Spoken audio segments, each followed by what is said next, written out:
it's always good to be prepared to start to make some phone calls as well. Because I think in my experience, and Luis, you can kind of maybe talk about yours, but as a college coach, when a kid called me, that was something that was going to stand out in my mind because so many kids would prefer to email, would prefer to text, right? It's easier. It's kind of behind closed doors. You don't have to have a face-to-face in-person conversation type interaction.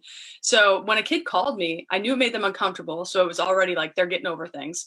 And I was more invested in their process. So calling coaches can be just super valuable in creating good rapport and getting them to be more likely to come out and see you play when they can.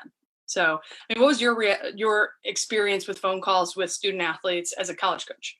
So I got a lot more than email me just because I dealt with quite a few international students, right? And Zoom was not around. We were using other methods to Skype and stuff like that. But even if you don't call and your email said, Coach, can I set up a phone call with you? That goes a long way. And the thing is, in an email, I could sit down as a college coach. I can email 200 people in 2 hours.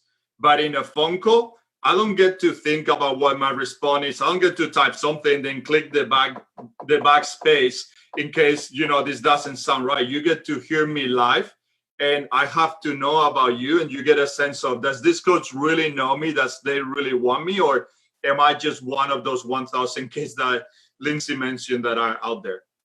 You're going to see a lot of those, mass emails in the process, especially when you fill out recruiting questionnaires. You should definitely do it. Put yourself into their database so especially when they're having camps, because right now these are getting shifted and moved around because of kind of what's going on. But if you are filling those out, they'll often reach out and say, "Hey, here's information about our school," and it can be a mass email. But I'm a strong advocate for calling coaches, like Louis said. You're getting on the phone. You're learning. They can't sugarcoat things in the same way as they can when they're typing.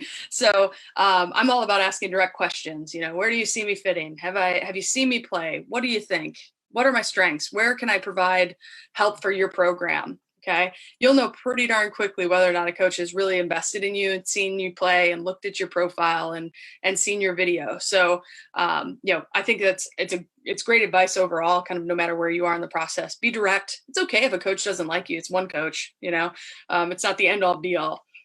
So I think that's very fair.